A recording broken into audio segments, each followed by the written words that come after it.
Welcome back to Financial Therapy. It's not just about the money. I'm personal financial planner, columnist, and financial therapist Rick Kaler. Research tells us that 90% of all financial decisions are made emotionally, not logically. For nearly 4 decades, I've been helping people make better money decisions. So what makes my financial worldview different from most financial experts? I blend the nuts and bolts of financial advice with the emotions that drive making them. Good money decisions are not just about the money. So let's get started with today's episode. Welcome back to another edition. And I am delighted to have Ed Coambs with me. He's kind of a special guy. I call Ed the gold standard of financial therapists. He is a CFP, certified financial planner. He's also a licensed therapist, and he's also the author of The Healthy Love and Money Way, which talks a lot about couples and money and something called the attachment theory. But Ed is just, he's the real deal. And I think, Ed, there's probably, I don't know, less than 2 handfuls of people that come to this work with your experience and qualification. And I think that's awesome. So welcome. Well, Rick, it's an honor to be here. I certainly enjoy listening to your podcast. I always gain insights from you and your guests.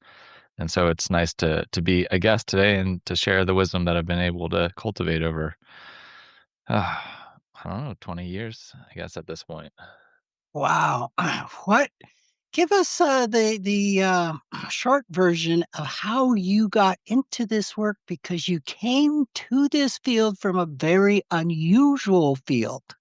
Yes, right. And that's why I was like, well, when do I date this fully? Because really, like, my informal exploration of this topic started in a firehouse. I was professionally a firefighter right out of high school. And when I wasn't running into burning buildings or going to car accidents, we were sitting around the fire station and the guys would complain about their wives and money.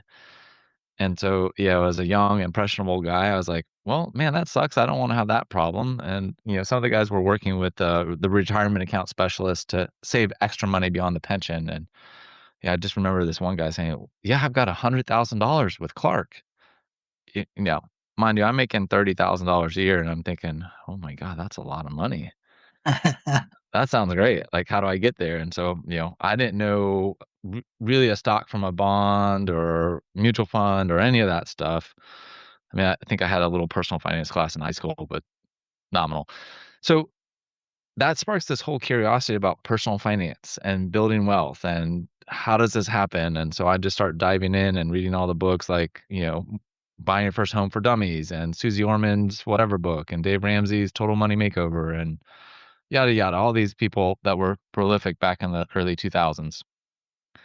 And I leave firefighting and become a financial planner because I've learned about this field. And, they make great money and I can help people with money.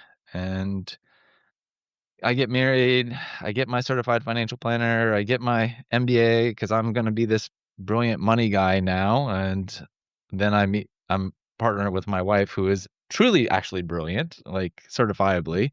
High school valedictorian, like I've had to work very hard. I think she has some innate intelligence advantage. Different story.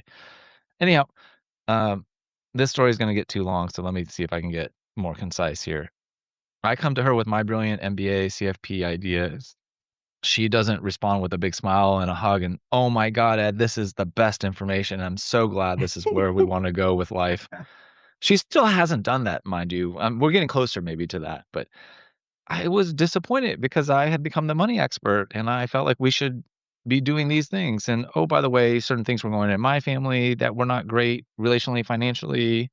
And there was some stuff really wonky happening on her side of the family, relationally and financially. And I was like, we didn't talk about these issues like divorce or parents supporting adult children financially, or, heavens forbid we admit that one of the adult children had attempted suicide before I came into the picture, that there was addictions in the family. Like, we didn't talk about any of that stuff in MBA CFP world. And yet that seemed to be having a pretty big impact on how people were making money decisions. And so I went back to school to become a couples therapist, not having really benefited from therapy. I'd done a little bit after a friend of mine committed suicide, but the lights didn't really go on. Excuse me. But I got into the field of couples therapy thinking they would help me figure out how people and families work. And I got through that training and pretty quickly realized they never wanted to talk about money. Uh, so that was a bit disappointing because that's what I wanted to talk about. They wanted to talk about issues, with family conflict and divorce and infidelity and, how to diagnose mental health issues. And I was like, I'm not interested in any of that stuff. I just want to help people with money. Um, but I got out and I found the Financial Therapy Association, Rick, which you had helped spearhead and get launched. I think only probably a couple years before I got connected, and really between you and a couple of other key founders, really got my nose pointed deeper into how do we integrate this, and ended up at Kansas State thinking I was going to get a PhD and really be this master financial therapist. And oh my God, from firefighter to third graduate degree, what the heck? But, it's been a journey of personal inquiry and questioning and learning, and the more you learn, the more you realize you don't really know what's going on. You just have a thought that you do, and so, it's really a humbling process to get here, and, I think most people experience me as a pretty nice, thoughtful guy, but I have my own, outsized ego and arrogance that just below the surface, and so I think it's just really about at this point in my life now and the journey is like how do I live authentically with money, like all this financial planning knowledge and experience 20 years later, like, oh, our balance sheet is well better than $100,000. And what I see so clearly now is no matter where you're at on your financial journey, you have a psychological relationship with money. And most of us culturally think that if we cross some number threshold, whether it be income or assets, we'll be kind of free of money anxieties, fears, dare I say, even money shame. Um, but kind of almost counterintuitively, your money anxieties, fears, and shame spots just kind of grow with you and your wealth. And you're Yes. constantly trying to figure out how to work with the shadow side or the hard part of being human, because it doesn't take us straight into the land of Shangri-La, unfortunately. Yes. That is so true, Ed, that I remember when I was sitting at uh, a workshop with George Kinder, who kind of opened the door for me back in 1999, 2000. And he was interviewing a second generation wealth Yeah. uh, person. And he was talking about all of his burdens and trials and how all the guilt and all the shame. And I remember sitting in the audience thinking, get a grip, dude. You've got tens of millions, if not hundreds of millions of dollars, and you've got shame and you're up there whining and uh, obviously that was in the my early days. Uh-huh. And, roll forward 25 years, and I'm now working with people who are in the same category, saying, Uh, I must be the most miserable, wealthy person in the world. I hate this money. I hate this world. Um, and I get it, fortunately, today, yeah. and can have compassion and understand. Well, now I'm going on. Ted Clance and I used to have a lady that had more than enough, was a patriarch of a major city, come down to our workshops, and she would talk about how it is living with and having more than enough. Mhm. And she popped her head into our little group of 8 once, said, "Hi, I'm here. I'll be talking to you later tonight." She kind of turns to leave, and she turns back and says, I don't know who's more miserable, the ultra rich or the poor." Mhm. And she kind of pauses and thinks. She says, "But at least the poor have each other." Yeah. Wow. I never forgot that. Well, Ed, you've had an amazing journey, and you are the poster child of someone who's walked the walk and not just has talked the talk. And I remember a presentation you did. I think it was in San Diego at the FTA, We'll and see maybe not. which presentation it was. Which one? My hunch is it was in Austin, but I don't Okay. Well, I know. knew it was that direction. Yes, yes, yeah. And it was stunning, just your personal journey. It was stunning. So hats off to you for not just getting all of the knowledge, but applying that to your own life. Yeah, well, thank you. And I think what you're really alluding to, and we'll probably be building into this in this conversation, is that one of the biggest shockers of this whole journey is that um, our trauma histories have a profound impact on our relationship with money. Sometimes in a very one for one kind of way, but oftentimes in a more of a complex constellation kind of way. Like you got to ping off of multiple stars to see how this set of experiences leads to this kind of response with money. And so what I'm really alluding to is, I got through grad school and I had learned all this stuff and I was like, wait, if half of what they're talking about here that I just learned is true, I've got some stuff to figure out for myself. And, I'm a person that takes things pretty literally and I'm one that takes things pretty to heart. And so if you tell me I need to do something, I'm going to try to do that. And so this whole concept of doing your own work was something that I took to heart. I was like, I got to do my own work. I don't know what that even means, but I'm going to do it. Um, I will figure it out. And so really in the most simple terms for listeners, doing our own work is about self-reflection, being curious and aware that we have defense mechanisms that protect us from looking at parts of ourself or parts of our experience. And that part of the journey to health is having an integrated memory of who you are across your lifespan. And that you can see, and this is my old business term, but you can really do a SWOT analysis on your life. You can see your strengths and weaknesses. You can see your opportunities and your threats. That's that fun integration of business and psychology. But people that are mentally unwell or struggling usually are over indexed on either their strengths without seeing their weaknesses, or they're over indexed on their weaknesses without seeing their That's strengths, a nice frame. right? And, that opportunities threats piece is when they look out into the world, do they just see a world of opportunities? That's kind of Pollyanna. But if they only see threats, then that's the trauma narrative, the other side of the trauma narrative saying like, the world's dangerous, it's scary, I can't possibly go out there. Well, that's an overgeneralization also, which is what our brains do when they're not well integrated or reflective, is they over-index in certain quadrants. And so building to this whole attachment theory, the psychology of attachment is all about how our relationships help regulate us, help us see ourselves and see other relationships. And because we all have early primary relationships, that set the tone for our quality of caregiving, our sense of who we are, whether we're safe, lovable, acceptable, or we're unworthy, unacceptable, unlovable, can't be known, can't be understood. And those experiences get internalized into the neural structure of our brain and our nervous system. And it's our metaphorical lens or glass that we look through for every relationship. And that's what's driving our money decisions. So that sounds pretty deep. Yeah, yeah. Sorry, Really wired I into us. I mean, really, really wired into us. And there's a couple ways, a couple lenses that we can view the world uh, that relate to attachment theory. Could you talk a little bit about those?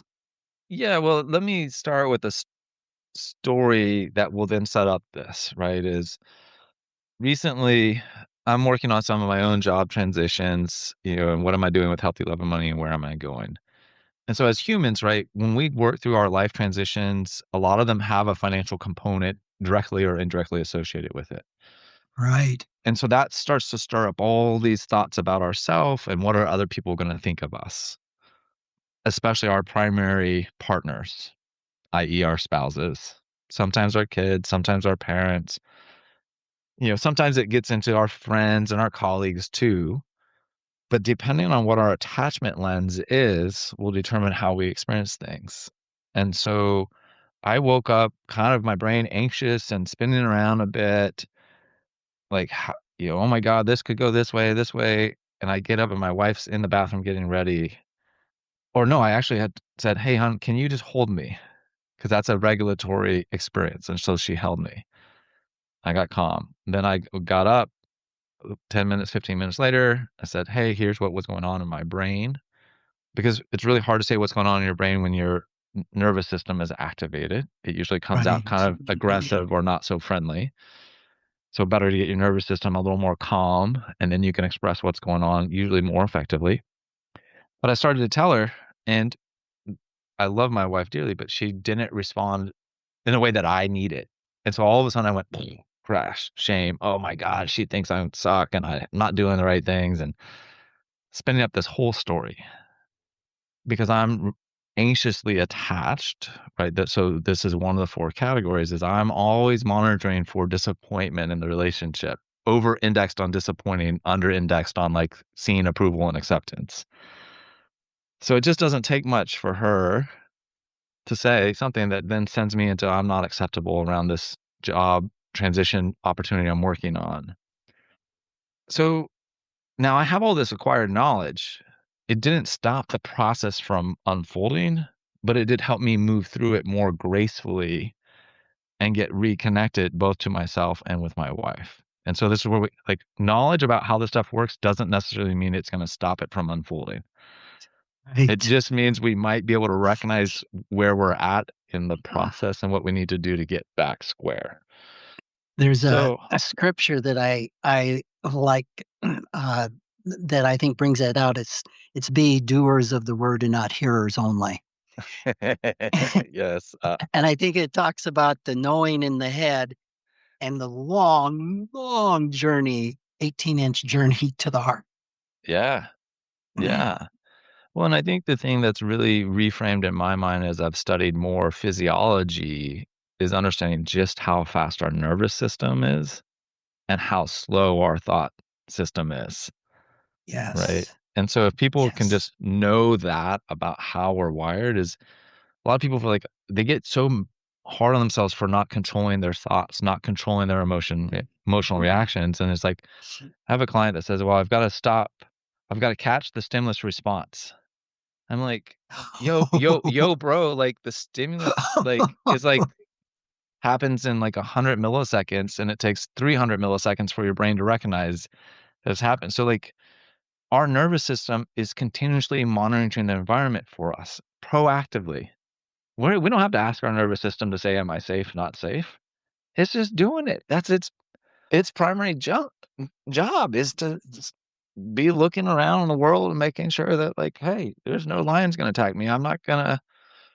And so like when we can just understand that, I think that allows for more grace and patience with ourselves. Um, and so right, one piece of this whole system of understanding is what's called our attachment styles. And it's a lens for trying to frame how do humans experience relationships? And there's four broad categories, right? Secure, anxious, avoidant, and disorganized. And if you go super nerd mode, you might hear different words about these things, but I think on the whole, it's pointing to the same thing, right? The fundamental question is how do humans experience relationships? We're simplifying it to say four primary ways. And usually the next inevitable question people say, well, like, are all my relationships exactly the same? No, right? Your experience of different people can fall in different categories, but you probably have a primary way that you experience relationships. So let's talk about what those four primary ways are. Secure is all about I feel mostly comfortable with myself, that I can meet my own emotional relational needs, and I feel comfortable that I can turn to somebody else with emotional or relational needs. And when I say emotional relational needs is I feel really sad or scared about this job opportunity coming up in the money context Right. as adults, right? Or, hey, I'm so excited about this new job opportunity, or I just got this great bonus, or something else good happened to me. And someone will show up and match and acknowledge that, not minimize it or dismiss it. right? And they know how to find those types of folks and they can be connected with it. That creates relational There security. you go. Yeah. Relational anxiety, and usually your sense of self-worth is balanced with other people. I'm valuable, you're valuable. Hmm. This sets the stage for when you go to anxious attachment. I'm less valuable, you're more valuable. I don't think that you can really know or understand me, but I'm going to work really hard to try to get you to engage with me and understand my emotional world. But even if you do a good job, like I just shared in my own story, I might still not feel it. I might miss it. And so part of the therapeutic journey is being able to recognize that process and then figure out how do I experience that more often. Now this stuff is getting baked into us from, some argue, in utero, Yeah. like inside the womb. Some say it's post birth, but it's, first 3 years of life for sure. It's getting cemented in there pretty solid. So that anxious side though is counterbalanced by the avoidant side, which basically says, I've learned that relationships are not satisfying. People can't understand my needs. So kind of like the anxious attachment, but their response is arm's length distance, push you away, not let you in. Why would I do that? And it makes perfect sense, right? You're going to go avoidant or anxious, one of those two directions, if relationships are not attuning to where you're at and what you need in this time and space. Now, most humans are pretty relationally consistent in the way they show up and engage relationships, so we end up there. But this last group are when we get to live with humans that are very inconsistent in their availability. And that leaves us with the disorganized attachment. And it means our brains have a very hard time predicting what we can expect relationally. But most listeners can probably stop and think about the 3 or 4 people you interact with the most. And you're like, yep, mom is pretty consistently this way.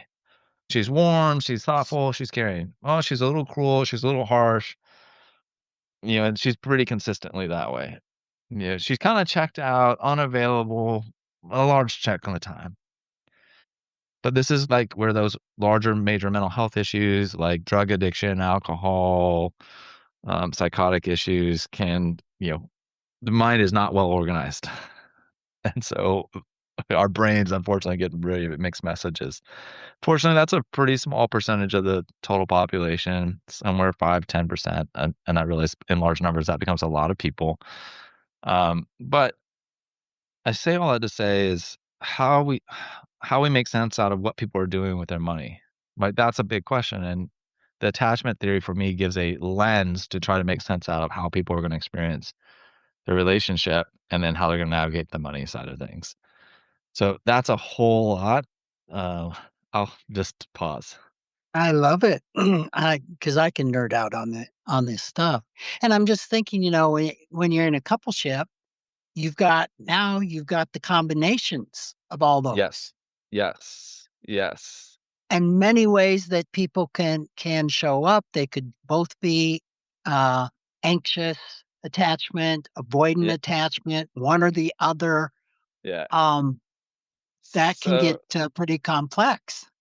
yeah, I mean, I think I'm not, it's funny, as much as I'm in finance and all that, I can't do permutations in my head, but if we think about it, right, four quadrants, 4 styles, 2 people, what's the permutations on that?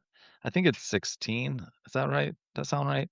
Someone can check us and send me an email and say, Ed, this is it, or I'll just chat GPT it later. But um, yeah, right. You raise a really great point, is each person brings their own attachment lens and set of experiences. And, you know, attachment is, when we think about it in those old 4 style quadrants, it's not a discrete, like you are secure. It's like degrees of security, Yes, degrees of relational on anxiety, a degrees of continuum. avoidance.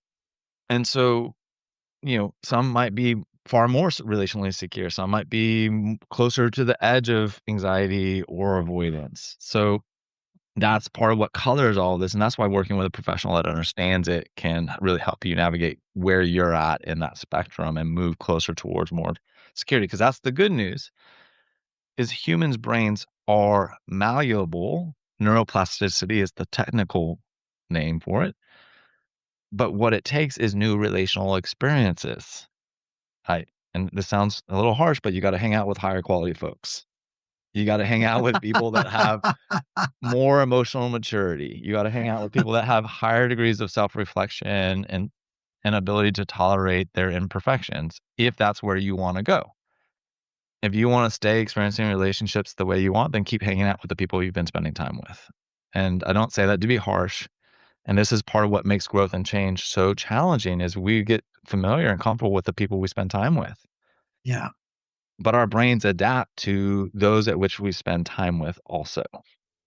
And that goes to something that we've heard all of our lives. You know, if you have 5 close friends, make sure they're all smarter than you are. Yes. Yeah. Absolutely. That is And talks the about the financial comfort zone that Mhm. we did the work with Ted Klontz on, hanging out in what's familiar. Yeah. Yeah. Absolutely. This is a huge, huge thing. And I'll share even just from my own story, right? Is because I've lived in different social worlds. I've always lived primarily in the United States, but I've lived in very different professional contexts. And so anybody that's lived in different worlds understands immediately what I'm going to say, which is people experience money differently. And it's kind of almost one of those no duh statements. But when you live with a group of firefighters and how they see money and experience it, it's one thing. When I went into my MBA world and corporate world and how we talked about money and thought about it, different language system, different set of words, different ways of thinking about Mm-hmm. what's important. That was a hard transition psychologically. My brain had a hard time reconciling these worlds. Then I went back to the therapy world and it was like my brain hurt. I have literally said I felt like I'm getting punched because like therapy world doesn't want to talk about money. They don't want to talk about strategy. Right. They don't want to talk about return on investment. They don't want to talk about how to build or manage wealth. That's not what their focus is. Different culture. And so, as I've come back and spend more and more time in the financial planning world, they have no problem talking about, in some ways, making more money, being profitable, Right. but they have a harder time talking about the human side and the soft side and the intangible and less measurable. It's actually pretty easy to measure most human stuff too. You just put a subjective scale on it, 1 to 10. It's really not that hard. Like we make it hard, but it's like we just put some subjective scale to it and say, how intense is this feeling on a scale of 1 to 10? Okay, great. Now I know. Now let's measure it against a lot of people. Oh, okay. Here's the average feeling around whatever. I know. I digress. And then Sorry, you Rick. you got this big middle space. Yeah. Yeah. And who fills that? Yeah. Well, and that's right. Why this work of the Financial Therapy Association is saying, like, how do we bring these two cultures Exactly. together and create a completely new culture? Exactly. Ed, we are out of time. We Goes haven't even fast. gotten started. No, We'll no. have to come back and continue on. But I so much appreciate the work you've done and what you bring to the table. Where can people find you, read about you, Yeah. experience your work? Yeah. Well, I think the easiest way is healthyloveandmoney.com is my website. I have loads and loads of blogs and podcast episodes. You mentioned my book, The Healthy Love and Money Way, which is on Amazon. And I do need to put a new plug out there because you're in this book also, right? But my newest book with my partner, Kara Crossway Brendel, is called Becoming a Financial Therapist. So if you're listening to this and you're like, how do I do this thing, financial therapy? What have other people's journeys been like? Becoming a financial therapist has Rick's story in it, has my story in it, has 18 other people's stories. So if you want to go super nerdy on this stuff, there's more and more resources for you too. And if you're a couple saying like, oh my God, this was just overwhelming, can this guy not make it too complicated? I promise with my clients, I'm very gentle, try to be easy with my language. So, but when I get with a friend, I just kind of nerd out and go crazy.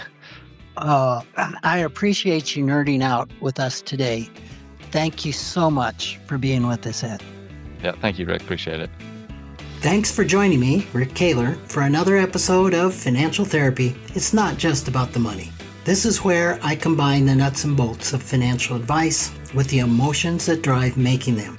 Remember, every financial behavior whether it appears illogical to you or others, makes perfect sense when we understand the underlying beliefs, feelings, and thoughts.